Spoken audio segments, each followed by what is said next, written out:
네, 안녕하십니까. 전국에 계신 시청자 여러분 안녕하십니까. 오늘 제 왼쪽에 처음 뵙는 분이 나와 계실 겁니다. 한주연 선생님 자리하셨습니다. 감사합니다. 카메라 보셔야 돼요. 한주연 선생님께서는 굉장히 특이한 분이세요. 학교 선생님을 하시다가 맞죠? 네. 네, 학교 선생님 하시다가 그 다음 다시 가정주부 되셨다가 네. 다시 학교 현장에 나오고 계시죠. 네, 그렇습니다. 최근에 학교를 다니기 시작하신 건 언제부터세요? 3년 전부터고요.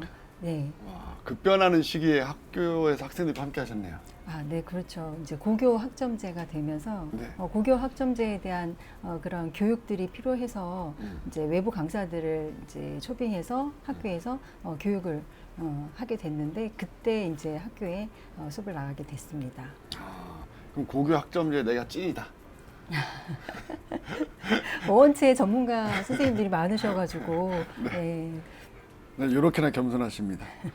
그 한주연 선생님의 재밌는 얘기를 오늘 들려드릴 건데 이 재미가 이렇게 뭐 깔깔거리고 웃는 걸 원하시면 SNL을 보시면 되고요. 오늘은 교육과 관련된 재밌는 얘기를 좀 풀어보겠습니다. 저희 처음에 자료를 저에게 주셔서 자료를 보고 제가 가장 재밌었던 건 이겁니다. 멀리 볼수록 유리하다. 네, 네. 멀리 올수록 유리하다. 네.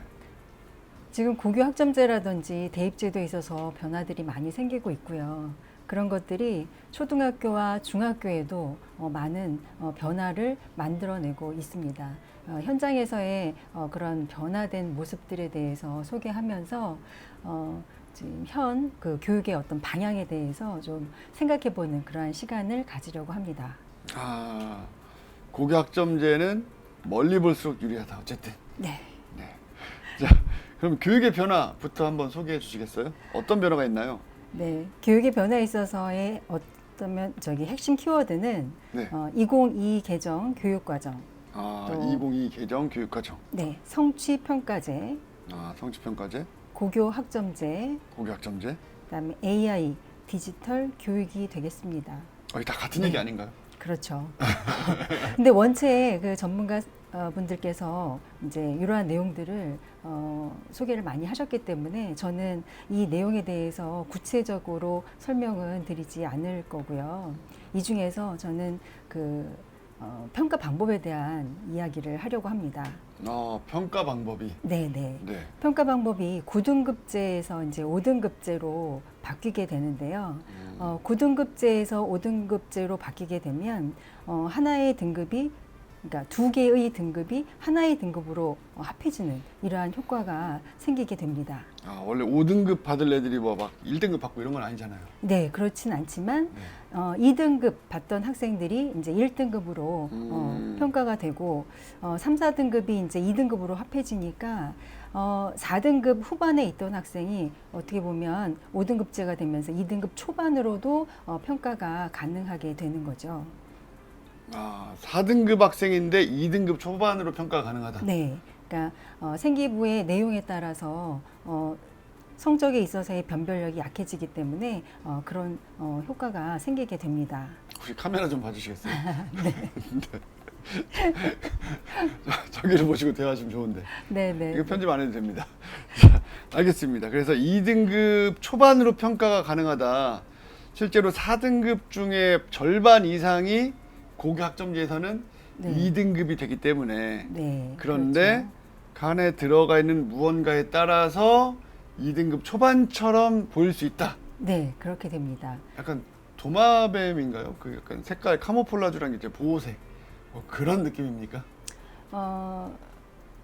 글쎄요, 평가하는 그 내용이 네. 생기부의 내용이 어떠냐에 따라서 이제 차이가 생기게 되는데요. 그러니까 고교 생활 중에 얼만큼 그 자기의 특색을 많이 드러냈는지, 자기의 흥미를 그 교과 내에서 얼만큼 나타냈는지에 따라서 그 학생의 어떤 차별화가 분명히 생기게 되는 거죠.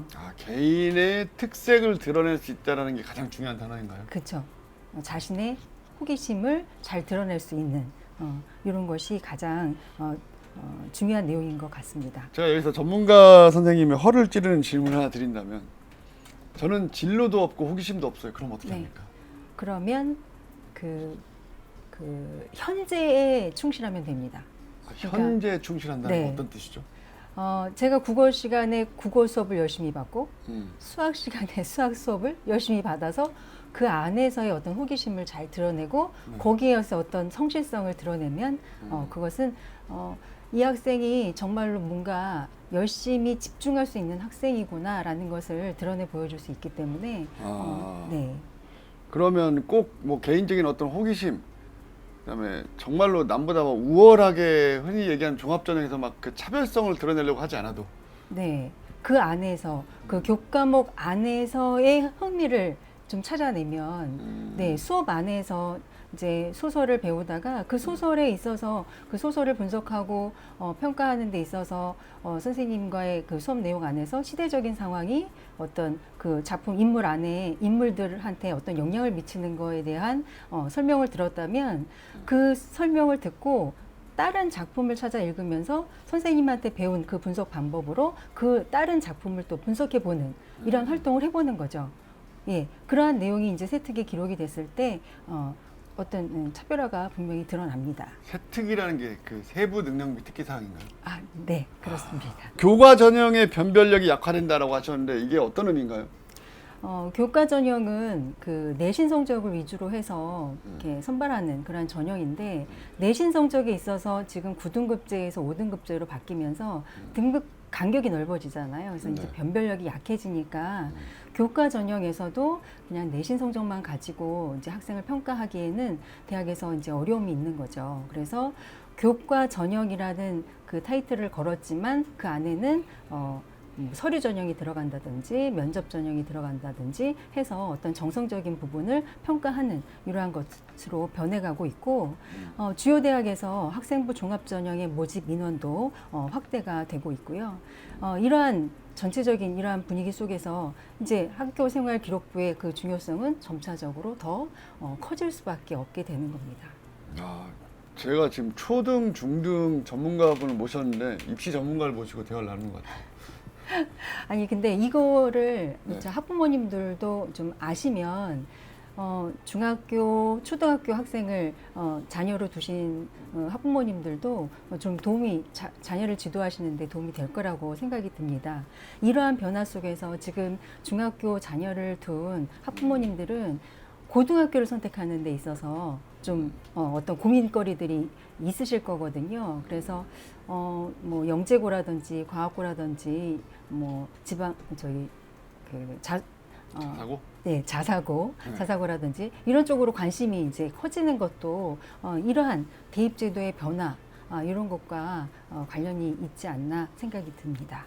그럼 점점 이제 중학교를 거쳐서 초등학교를 이렇게 한 번씩 내려가 보겠습니다. 네네. 자, 중학교에 대표적인 게 자유학년제, 뭐 자유학기제 네. 이런 게 있었잖아요. 네네. 이제 자유학년제는 없어지는 겁니까? 네, 거의 이제 없고 학기제로 지금 변했는데요. 네.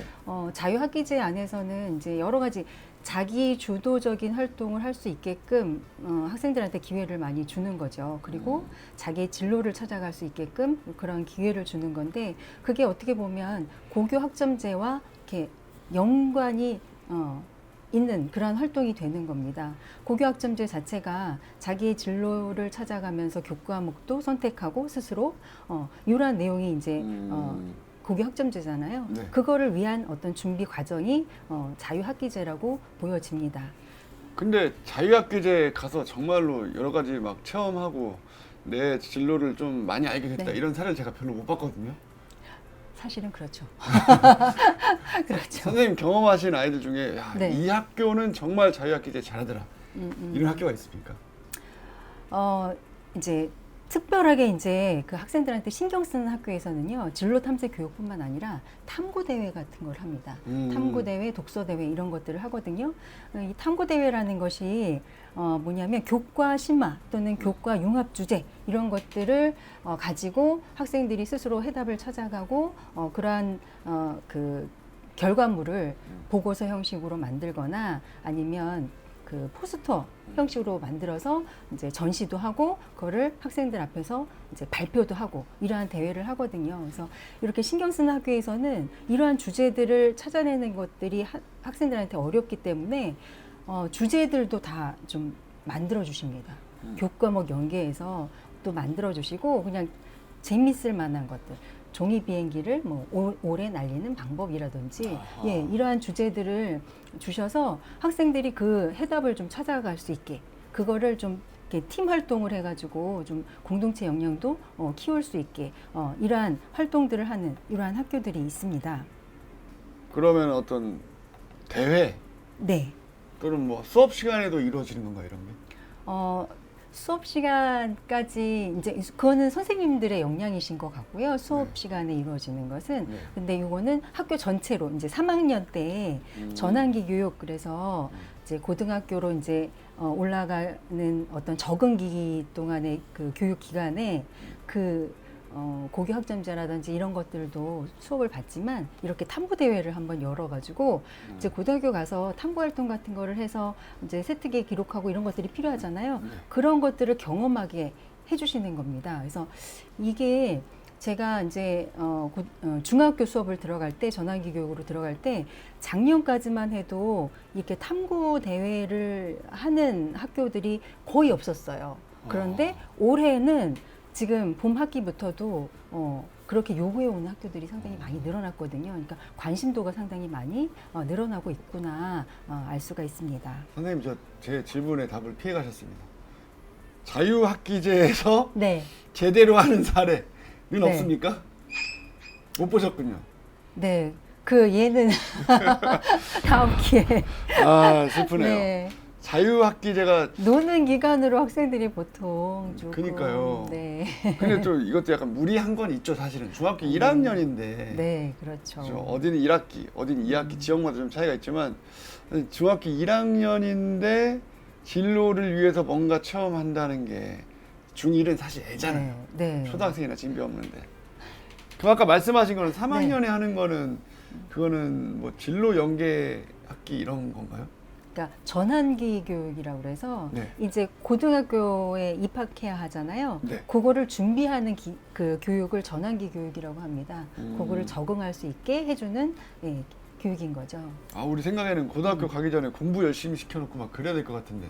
네.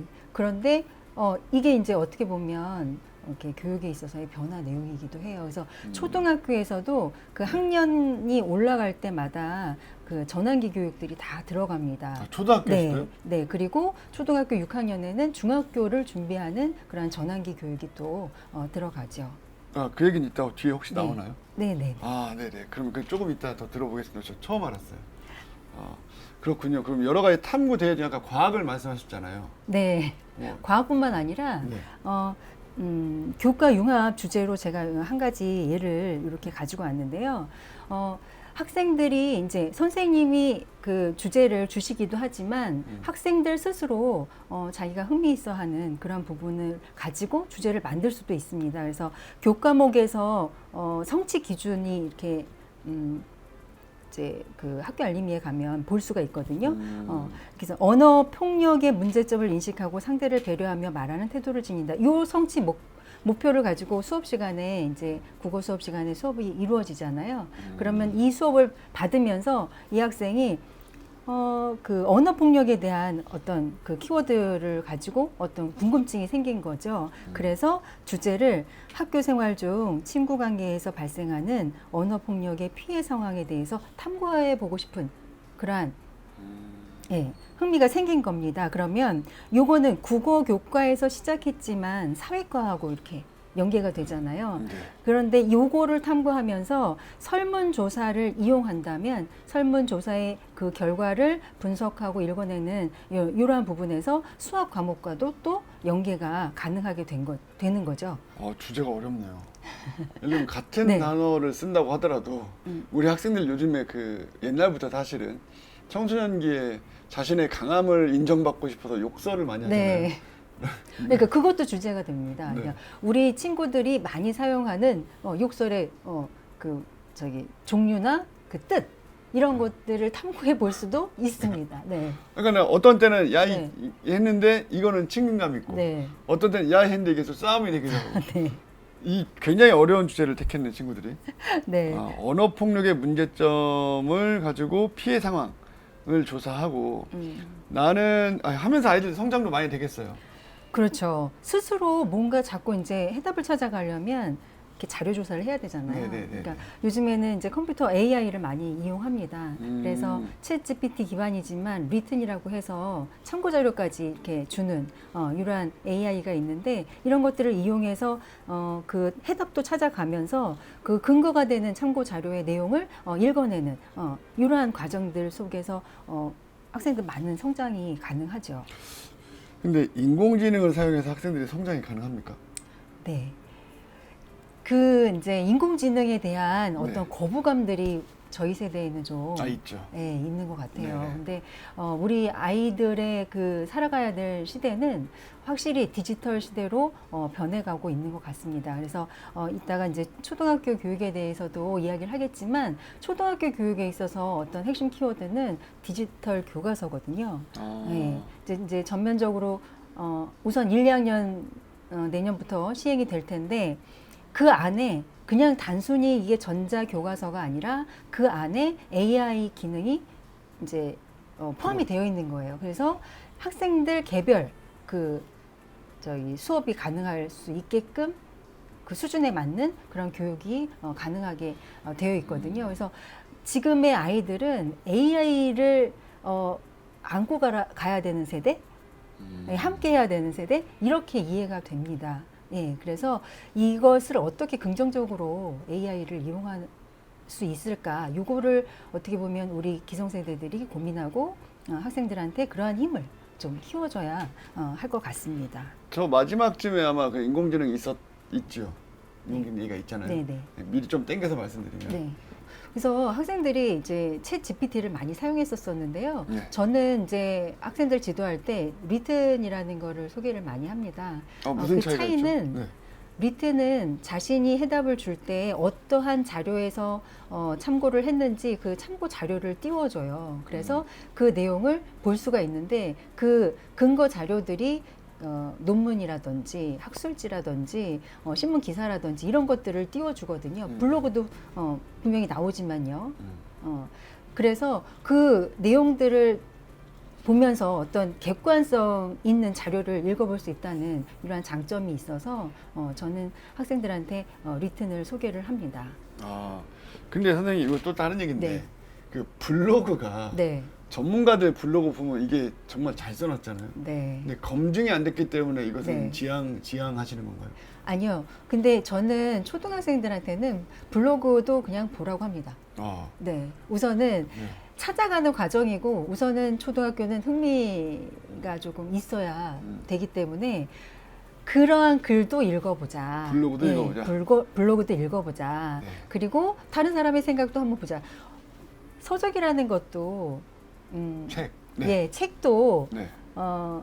스스로 그 내용을 그러니까 판단해야 되잖아요. 이게 그렇죠. 맞는지, 읽으면서. 네, 그렇죠. 네네. 그런 것처럼 블로그의 내용도 스스로 이게 맞는 얘기일까? 라는 것도 또 다시 들어가서 찾아볼 수 있어야 된다고 저는 생각하고 그런 것도 어떤 흥미라고 생각하고 그 독서라는 거를 너무 어렵게 다가가지 않고 그런 데서부터 이 모든 것들이 읽어내는 모든 작업들이 다 독서라고 생각하면 학생들이 좀 독서와 가까워지지 않을까 이렇게 생각이 됩니다.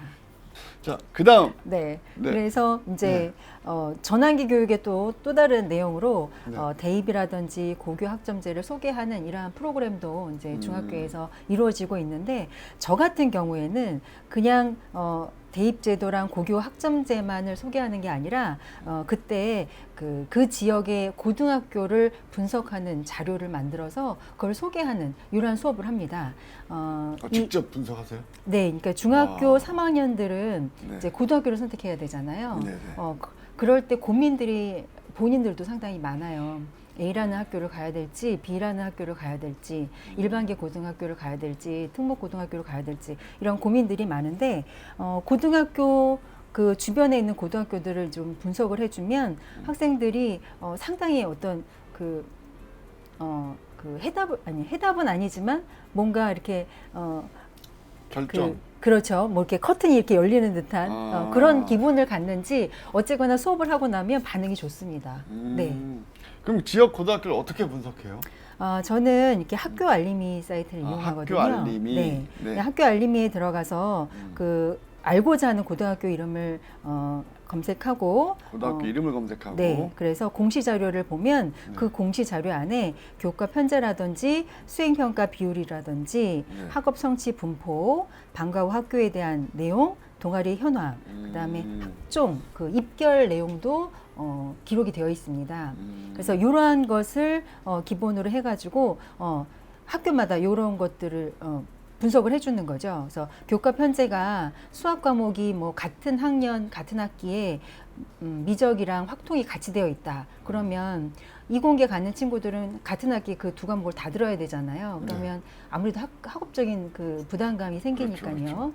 그런 게 있는지라든지 아니면 그 같은 선택권 안에 그 과목이 수학의 미적, 확통, 기하가 다 있는데 선택을 2개만 할 수 있다거나 이러면 선택 그 범위가 적잖아요. 네. 그런 부분이 있는지라든지 그런 것을 중심으로 교과 편제를 보고요.